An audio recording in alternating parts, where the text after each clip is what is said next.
Welcome to the Wife Stories YouTube channel. New video every day, and don't forget to subscribe.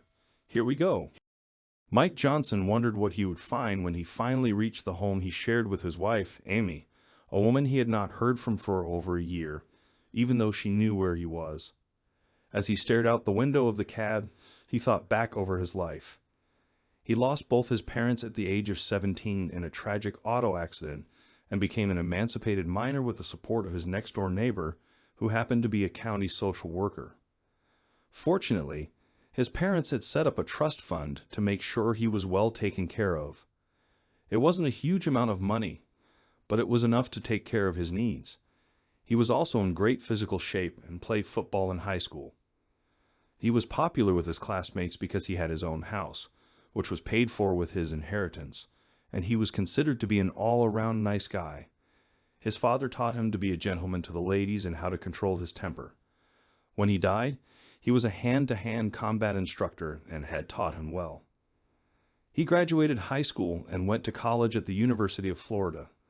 In his third year of college, he met Amy, who was in her second year. They dated a few times, but he felt like something was missing, so he didn't call her after their third date. About 2 weeks later, she called. "Hey, Mike," she said. "What's going on? I haven't heard from you for a while. Is something wrong?" "I don't know, Amy," he said. "I just don't think we're a good fit." "You know that's not true, Mike," she said, disappointed. "I think we're a great fit. Please, can we try again?" "Okay, let me think about it," he said. A week later, he asked her out again. This date was completely different. They had sex on their original dates, but this time was so much better. "Wow, baby, that was great," he said after an incredible experience. "Where did you learn to do all that, and who did you practice with?" Amy laughed. "My roommate gave me some tips," she said. They continued dating until he graduated with a degree in economics. As they celebrated his graduation that night, he asked her to marry him, and she said yes. The wedding was set to take place after her graduation. He stayed in the area so he could remain close to Amy and got a job with a local investment firm. They married in March 2001. At the time, he was 22 and Amy was 21. Things were going great for them, but the world changed that September.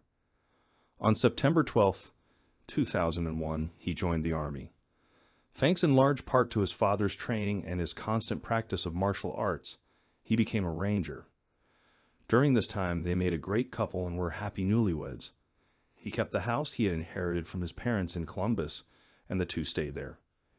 Amy was able to get a job as a paralegal in town. By the time his training was complete, the U.S. was neck-deep in Iraq, and he was shipped off for a 12-month tour. A month into that tour, he was promoted to sergeant and made a squad leader. After that tour, he came home, but 9 months later was ordered to Iraq for another 12-month tour. By now, he had re-enlisted and was promised a duty station of his choice upon returning from Iraq. Predictably, Amy wasn't happy. "Why do you have to go back?" she asked. "I need you here with me." "I'm sorry," he said. "I've been given orders. I want to stay here with you too, but I don't have a choice in the matter." He held her as she cried into his shoulder. "After this tour, I'm supposed to be able to choose my next assignment," he told her, hoping it was a promise he would be able to keep. They made love well into the morning. What Mike didn't know was that would be the last time he would be with her sexually. 3 days later, he was in Iraq. For the first month, he got a letter from Amy every other day. He called when he could and always wrote back, but after that first month, he received only one letter in the next 6 months and had only been able to talk to her 2 times on the phone. What the hell is going on, he wondered. After nearly 8 months with virtually no contact from Amy, he was worried but couldn't do anything about it. So he did what many others did and counted the days until his tour was finished. On a Tuesday morning, his Humvee hit an IED, killing 4 of the soldiers in the vehicle. As a result of the blast, he lost his lower left leg. 3 hours after the attack, a chopper was able to land and evacuate all the casualties. They patched his leg up as best they could and sent him to Ramstein, Germany, for more surgeries and rehab. After spending 3 months in Germany, he was shipped to Walter Reed Hospital for more surgery, more rehab, and a prosthetic limb. It took an extra 2 months to learn how to walk with his prosthetic. Afterward, he was given a medical discharge and released to go home. Despite his best efforts, he heard nothing from his wife. By now, it had been more than a year since he had any contact with her at all. Was she even alive, he asked himself, and if she was, why the hell didn't she contact him? He had tried calling her parents but wasn't able to get any answers. He called his home and left messages. At least he still had power at his house, so someone must be there. It was about 9:30 a.m. when the taxi pulled up in front of the house where they lived. His truck was still in the driveway along with her car. He also noticed several other cars parked along the curb. The cab driver helped him carry his duffel bag to the door after he extracted his large 6'2" frame out of the small car. He heard noises from the front room and wondered what was going on. He carefully opened the door and walked into the living room where he got the shock of his life. There on the floor was a barely recognizable Amy being gangbanged by 6 men. He took out his cell phone and began taking pictures of the action before him. The men screwing her heard the door open and saw the flash from his phone and looked up. After seeing him standing there, they grabbed their clothes and ran out the door. Mike recognized them as he had seen them on base before, and 2 of the men had rotated to the States when he arrived in Iraq for his second tour. Amy lay on the floor, not recognizing him. She actually asked if he wanted a turn since the others had left. "Are you kidding me?" he shouted. "So this is what you've been doing the last 13 months? Is this why you couldn't bother to write or answer my calls? I get myself blown up and lose a leg, and here you were screwing everyone in town. Get the hell out of my house. You have 10 minutes to pack up and get the hell out." That's when she recognized him. She got off the floor and reached out to him, but he backed off. "Keep your filthy, cheating paws off me, you witch," he ordered. She backed away from him, scared. "Please, Mike, let me explain," she begged. "This isn't what you think." "Are you kidding me right now?" he asked. "I haven't heard from you for over a year. When I do get home, I find you getting banged on the floor by 6 men. There's nothing to explain. Pack your trash and get out." After saying that, he had another thought. He went to their bedroom and pulled her clothes out of the closet, including her wedding dress, and tossed them out the window. Going to her purse, he pulled out the ATM card for their joint account and the credit card they shared. He also took the house key off her key ring. He went outside, pulling out his lighter. "What are you doing?" Amy asked, scared. "You have 10 minutes to pack your trash and leave, or I'm burning everything," he said. "Now move." Amy ran through the house, trying to get her things together. Mike kept track of the elapsed time on his watch. She got the last item off the ground just as Mike was getting ready to set it on fire. "Where will I go?" she asked through her tears. "Right now, I don't give a flying," he said. "As far as I'm concerned, you can go and rot in hell. Just tell me where you're staying so I'll know where to send the divorce papers." "Please, Mike, you have to believe me. This is the only time it's ever happened. It was an accident. It didn't mean anything," she pleaded. Mike, however, wasn't buying it. "Which," he said, "I haven't heard from you in months. What I saw in that house definitely wasn't the first time for you. I may have been born at night, but it wasn't last night. Now go, goddamn it." Amy sobbed as she pulled out of the driveway and left. Mike watched as she left and went back into the house, devastated. By now, he was exhausted physically and emotionally and collapsed on the couch, his leg hurting. He couldn't believe what she had done to him.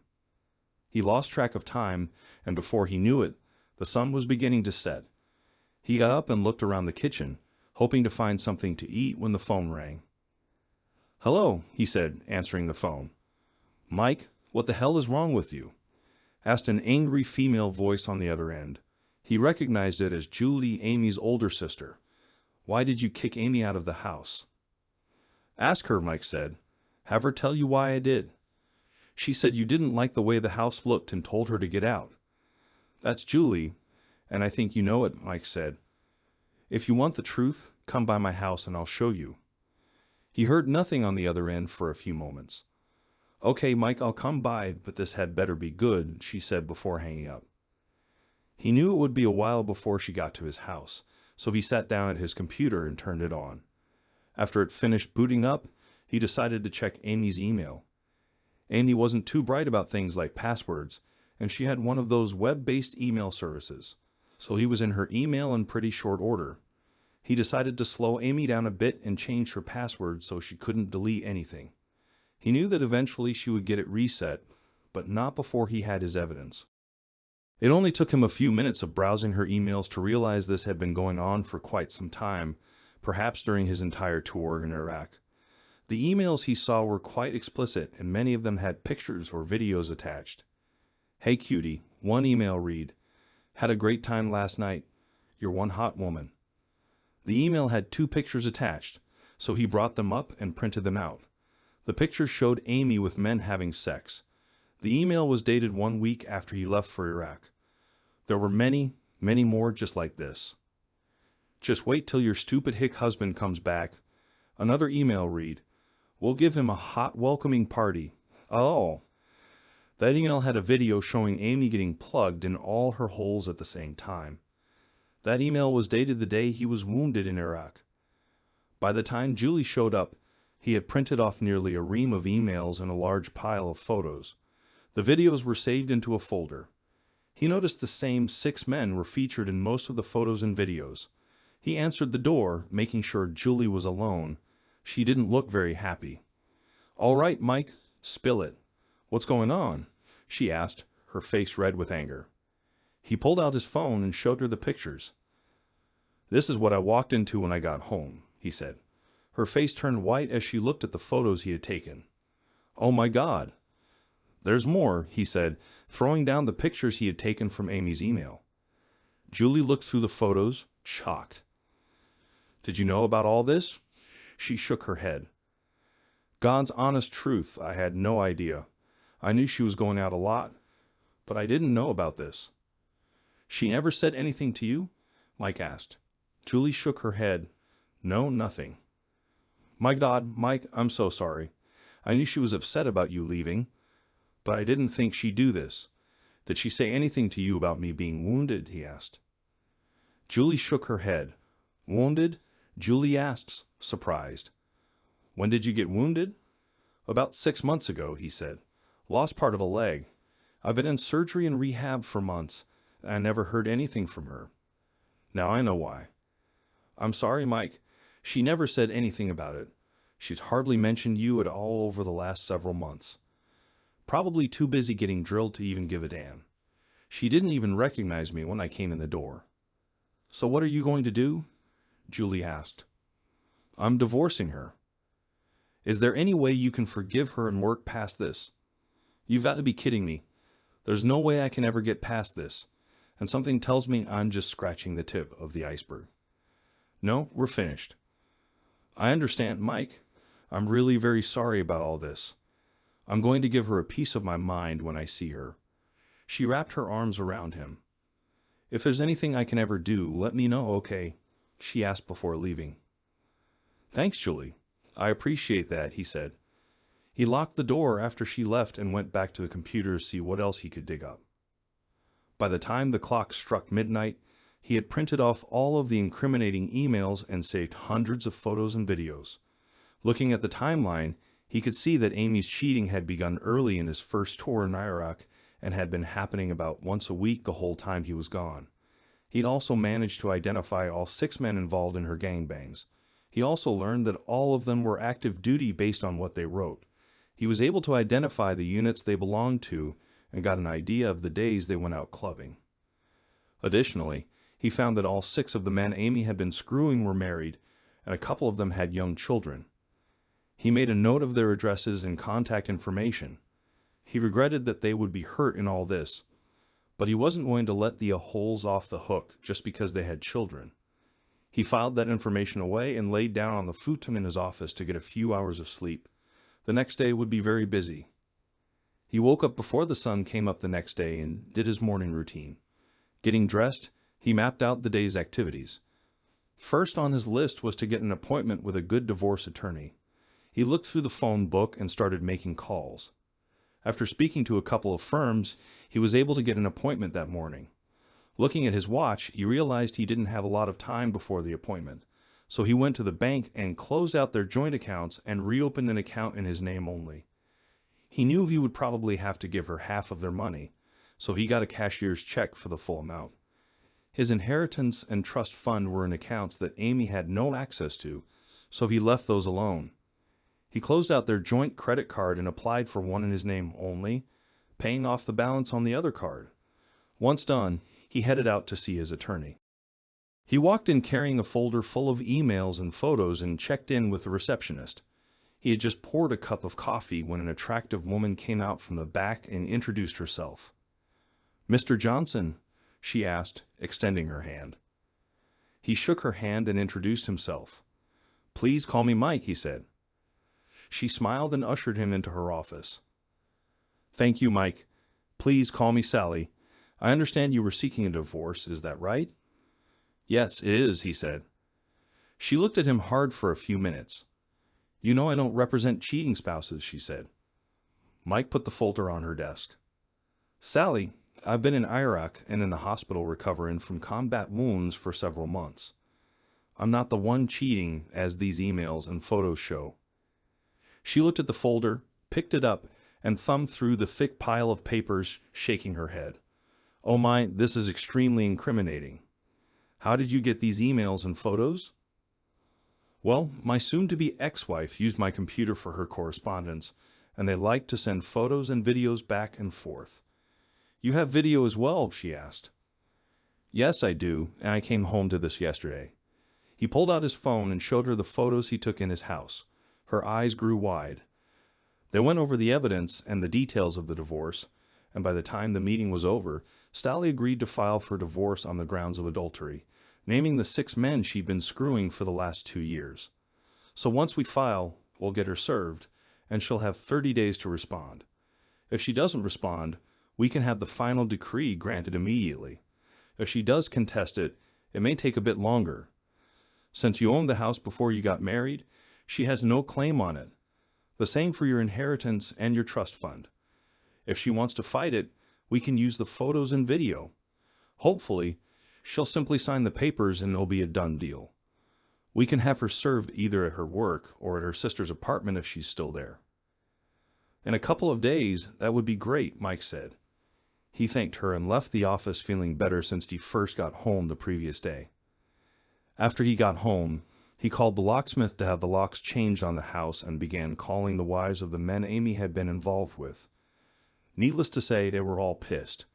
Most of them had suspected something was going on, but didn't know what.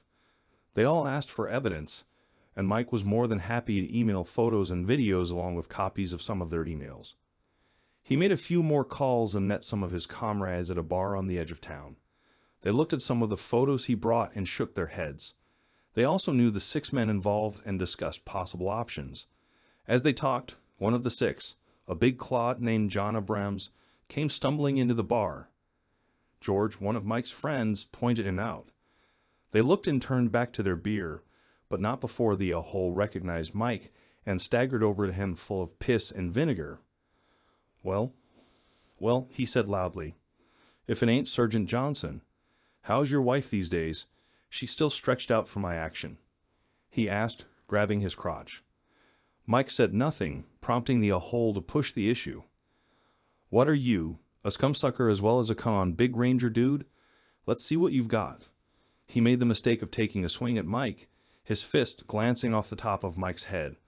Mike responded, putting the Ahole down on the floor in seconds without breaking a sweat. Red with rage, he began pummeling the man's face, breaking his nose and leaving a few teeth on the floor. The next thing Mike knew, he was being pulled off the man by 2 police officers who slapped handcuffs on him and threw him in the back of a police cruiser. The other man was loaded into an ambulance and taken to an emergency room. Mike spent a few hours in jail before an officer came to his holding cell, waving him out. "Today's your lucky day, soldier," the officer said.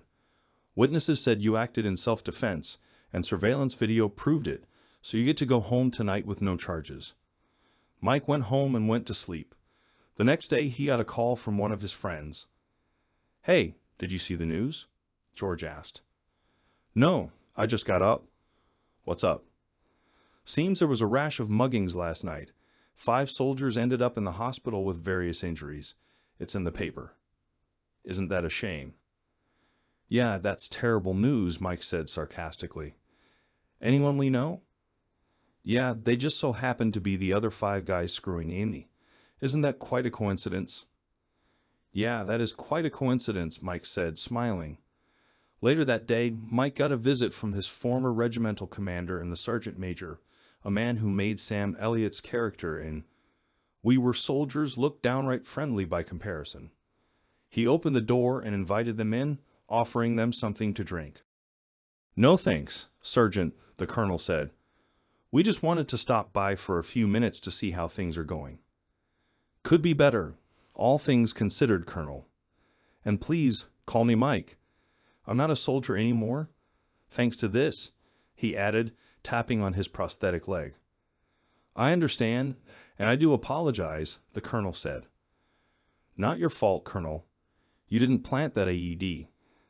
They all laughed at that. I understand you're going through a divorce. I got a call from your lawyer who said your wife's been involved with 6 active duty soldiers. That's right, Colonel. I have names, addresses, you name it. You want them? Yes, Mike, that would be helpful, the colonel said. Mike went into his office and brought out a folder. He handed the colonel a sheet with the men's names and addresses. Would you like pictures as well? Mike asked. I have pictures, video, you name it. Seems they got a kick out of emailing the stuff back and forth to each other. And yes, they knew she was my wife. They deliberately did it while I was overseas in a combat zone. And yes, they're all married. You've done your homework, I see, the colonel said. Yes, sir, I have. I've also done some checking online, and I know that adultery is covered under Article 134, Paragraph 62 of the Uniform Code of Military Justice. From what I've read, there are 3 basic elements of proof, and I believe all 6 of these cases meet those elements. I see. You may very well be right from what you've said and shown us here. I'll take a look at this and push it through JE and see what they say. If they agree, I think we can make a case to have them all dishonorably discharged. Also, Colonel, one of them attacked me last night in a public bar. He ended up in the hospital. The colonel nodded his head. Personally, I'd expect nothing less, but officially, you didn't hear that from me, he said, smiling. So what are your plans for the future? Well, Colonel, I haven't had much time to think about that. I have an economics degree, but I don't think I'd ever be happy pushing a pencil again. The colonel smiled. Why didn't you go for OCS, he asked. With your record, you would have been a shoo-in. My dad was an NCO, and I always wanted to be where the action was, Mike said. The colonel nodded his head and the sergeant smiled. I knew your dad when he was a hand-to-hand combat instructor. Damn good man. I know he'd be proud of you no matter what you decide to do. He stood and put his hat back on. The sergeant major joined him. He extended his hand, and Mike shook it. You take care of yourself, Sergeant. If there's anything I can do, let me know. Mike nodded his head. Thank you, Colonel. Sergeant Major, he said. He watched as the 2 men left. Mike spent the day puttering around the house doing mostly busy work, just stuff to keep him from thinking about Amy. That evening, he popped open a beer and spent the night watching television, his mind wandering over his failed marriage. The next day, he got a call from someone at Amy's place of work, telling him that she had been served with divorce papers. Is it true? The female voice asked. Mike knew the voice. It was Amanda, one of Amy's friends at the law firm where she worked.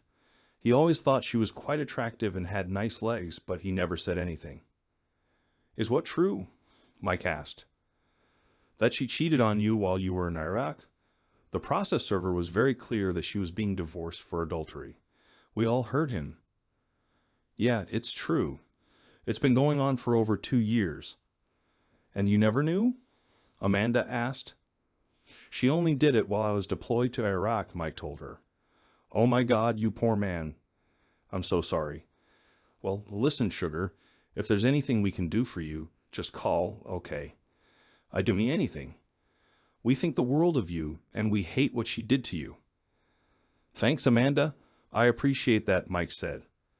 Later that day, he got a call from Linda O'Brown's, John O'Brown's wife. Hey, Mike, you have a few minutes to talk. Yeah, sure. What's up? Well, I learned about what my hole of a husband did to you and Amy, and I'd like to get some revenge if you're up to it, she said. Mike smiled. He knew Linda and thought she was a beautiful woman. He couldn't understand why John would cheat on her. He listened to her plan and had to smile. This would be fun, he thought. When do you want to do this? He asked. Tonight, if you're free. I'd like you to come by about 4:30 or 5 o'clock this evening so I can feed you dinner first and get everything set up. You're on, Mike said. I'll see you this evening. A bit later, he got another call, this time from Amy. Mike, she sobbed, I got served with divorce papers today. Can't we work through this? I told you it was only the one time, and it was an accident. Mike laughed. You stupid witch, he growled. I happen to know that it was much more than a one-time thing. Just sign the papers, and it'll be over in a month. Otherwise, it may get very public, and you don't want that. Damn you, she said, her tone changing. I'll fight you every step of the way. I'll take your house and everything you own. I don't think so, witch. Call my lawyer, then sign the papers. He hung up and blocked her number. That afternoon, he went to Linda's house and parked in the middle of their driveway, just as she suggested. He knocked on the door, and she opened it, wearing a short, ripped t-shirt and a tiny pair of ripped Daisy Duke shorts that showed off her bottom. She wrapped her arms around Mike and kissed him deeply while grinding her crotch into his. Like what you see, soldier? She asked seductively. God, yes. You're beautiful. John was an idiot for cheating on you. Yes, he was, and he's going to find out just how big of an idiot he was. Come on in. I have dinner cooked up. Mike entered the house and smelled chicken fried steak. His mouth watered as he thought about what was about to happen. This is delicious, Mike said as he finished the meal she dished out to him. Just wait till we have dessert, she said, grabbing his hand. She took him upstairs. Linda had placed a chair in the bedroom position just right and put Mike behind the door. She had a pile of zip ties and a couple of rolls of duct tape on the dresser. After they went over their plan, they heard the front door open. Linda put her finger over her mouth. I'm home, John shouted from the front room. Whose truck is that in the driveway? I can't get in the garage. I'm sorry, Honorable, I asked Mike Johnson to come over and give me a hand with something that broke, and I didn't want to bother you at work. Could you please come upstairs? We could use your help. Mike Johnson, he asked as he came up the stairs. Why did you call him? Oh, no reason really. I just thought he could help. You don't mind, do you? She asked. No, I guess not, he said, following her into the bedroom. As soon as he entered the room, Mike slammed the door shut and punched him in the throat. He followed that up with a punch to the gut. John didn't know what hit him, and by the time he could react, Mike and Linda had him in the chair and zip-tied to the legs. His arms were also zip-tied to the chair. What the hell is going on? He yelled when he was able to catch his breath. Linda stood in front of him, her hands on her hips. I learned that you and your buddies have been screwing around with Amy Johnson for the last 2 years or more. I also know all about your attack on Mike at the bar the other night, so I decided to get some revenge. She tore off her top and held her breasts for him. Like this, she asked. Well, guess what? You're never touching them again. Please, Linda, don't do this, John begged. Shut up. I'm just getting started. She kicked off her tennis shoes, then pulled her shorts down and kicked them off. Linda, no, don't, John begged, shaking his head. Why not? She asked. You've been screwing around on me for years while I've been taking care of your bum, cleaning the house, washing your dirty laundry, and cooking for you while working a part-time job. All that time, I've been faithful to you, and this is how you repay me. Screw you. You're going to sit there and watch me get drilled, then you're out of here. Don't make me tape your mouth shut. John looked down at the floor, defeated. Linda turned to Mike and practically ripped his clothes off. After she took his trousers off, Mike looked down at her, uncertain. She had never seen a man with a prosthetic leg before. She ran her hands over it for a couple of minutes before looking up at him. If it bothers you, we don't have to do this, he said. Linda smiled up at him and pulled down his boxers in response. You may be missing part of a leg, but you're more of a man than that a hole will ever be, she said, Glancing at John, she kissed Mike and proceeded to have sex with him. "Oh God, that feels so good," she moaned as she rode him to another peak. "That's it," she said. Linda got off the bed and didn't bother cleaning herself up. She grabbed an envelope out of her nightstand drawer and dropped it in John's lap as Mike cut the zip ties. "You've been served a hole. Now get your stuff and get out of here. I already got it packed up for you. There's also a restraining order, and you better obey it. Otherwise, I'll have you thrown in jail. Got it?" John nodded his head quietly and took his duffel bag and the suitcase Linda had prepared, defeated. He left the house. After John left, Linda buried her head in Mike's shoulder and cried. He held her, kissing her head. "It'll be all right," he said. She nodded her head. "It won't be easy, but I'll manage. I've already split our accounts, and with my job, I'll be able to cover the bills for a little while, but I'm eventually going to have to sell the house." "Linda, if it comes to that, you can come stay with me," Mike said. She nodded her head. "Thanks, Mike. I appreciate that." "Please stay here with me tonight," she begged. Mike agreed, and the two made love well into the morning. Things didn't go well with the divorce at first. Amy decided to fight it, claiming that her 6-man gang bang was just a one-time thing. After a little more than 6 weeks, Sally called for a conference with Mike, Amy, and her attorney, Bill Green. They gathered in a conference room at Sally's office, and Amy's attorney started speaking right away, suggesting the two go to counseling to help Mike get past what he called Amy's one-time mistake. Sally shook her head and stopped Amy's attorney. She pulled out a ream of emails and photos and threw them on the table. Amy and her attorney looked at the pile of paper, shocked. "Look, Bill, let's cut through the pretense. My client has evidence in your client's own words, photos and videos of multiple sex parties with the same 6 men going back over 2 years. By our estimate, your client has done this over 100 times while her husband was in Iraq. I've seen your client's sworn response, and I want to warn you that if you persist in this, we'll have no choice but to charge your client with perjury and ask for the maximum sentence of 10 years in prison. Now, if you decide to withdraw your response and have your client sign Mr. Johnson's initial proposal, we'll forget about the perjury. Look, Sally, you know as well as I do that it's rare for criminal prosecution for perjury in divorce cases. Your threats won't work here." "Do you really want to take that chance, Bill?" Sally asked. "It may be rare, but it does happen, and with the proof we have, I think a judge would see it our way." Bill shook his head. Mike leaned to Sally and whispered something in her ear. She nodded her head before speaking. "Why don't we do this? My client says he'd like to speak with Amy for a few minutes alone. He assures me he won't get out of line. I suggest we let them have this time to work things out." Bill listened as Amy spoke to him quietly. After she finished, he nodded his head. "Okay, but we'll be right outside the door." After they left, Amy looked at Mike. "All right, what are you planning?" she said defiantly. Mike picked up the pile of emails and photos and began throwing the photos in front of her. Her eyes widened as he did so.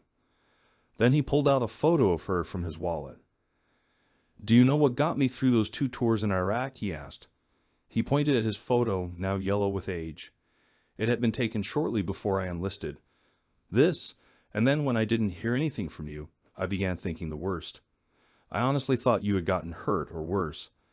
Then when I came home and found you banging those 6 holes, I nearly lost it. You can imagine how I felt when I looked in your email and found all this. You might as well have put a bullet in my head. At least that would have been more merciful." Amy began tearing up as he talked, but he wasn't finished. He tossed out an email he had printed. He began reading the thread. "Hey, babes, did you get that little problem taken care of?" He looked at her. "Then you answered, 'Yes, I went to the abortion clinic yesterday. I should be okay for next week's party.'" He looked at her with hate in his eyes. "You had an abortion, Amy. Why? Why did you do it? Was I not man enough for you?" he asked. She shook her head. "Yes, you were," she said through her tears. "I just missed you so much. And then when I met the guys at the club, they made me feel good, and I forgot about how much I missed you. Well, you just screwed up 7 families, counting ours." "Do you know that?" he asked. "You didn't just screw up our family, You destroyed theirs as well. Some of those guys had children. Did you know that? She shook her head. No, I didn't, she said. What did you think was going to happen when I got back? Clap my hands and brag about what a big tramp you are, he asked. She was sobbing by now. I'm sorry, she said through her tears. I didn't mean to hurt you. Well, you did. Look, I happen to know the girls in your office hate your guts and hate what you did. I also know the 6 of holes are all getting divorced and are facing discharge from the Army. I happen to know they're all going to be getting other than honorable discharges, which is something they'll follow them their entire lives. On top of that, there's 6 very angry wives out there who also hate your guts. He put the papers back in a stack before looking at her. You know damn well Sally will pursue formal charges of perjury against you. In this state, you can get up to 10 years in prison for that, and you'll probably never work in a law firm again. Even if you do get off easy, you'll probably have to spend the rest of your life looking over your shoulder. Believe me, those wives are very angry with you right now and would probably love to do to you what was done to their husbands. She looked at him in shock. What are you saying, Mike? She asked. Are you threatening me? Did you have something to do with those guys getting mugged? No. The only one I put down was that a whole John when he wanted to rub it in my face, and that was after he took a swing at me. I'm not threatening you at all, just letting you know the lay of the land. Look, just sign the papers and end this now. Can we ever be friends? She asked. Mike shook his head. I don't think so. After what you've done, it'll be a long time before I can stand to be around you. She wiped her eyes after he spoke. She looked down defeated. Okay, she said quietly. Mike got up and opened the door, letting the lawyers back in. Well, have we come to an agreement? Bill asked. Amy nodded her head. She looked at Sally. I've decided that I don't want any spousal support. Mike only gets a small pension from the Army, and he needs that. I make enough to support myself. I just want to finish this. Mike was shocked. He wasn't expecting this. Sally nodded her head. Okay, let me make this one change, and I'll need you to initial it. Bill looked at Amy, surprised. Are you sure about this? He asked. Did he threaten you with something? No, Bill. I just want this over with. Sally came back with the amended paperwork and an assistant who happened to be a notary. Mike and Amy signed every place they were told to. She began sobbing when she signed a line that said she had to revert to her maiden name. After they were finished, Mike held out his hand. Tearfully, Amy took off her rings and handed them to him. He took off his wedding ring and handed it to her. Maybe you can be faithful to the next man you decide to marry. There are still a few of your things at the house. If you want, I'll bring them by Saturday. That would be fine, thanks. Sally and Bill stood up and shook hands.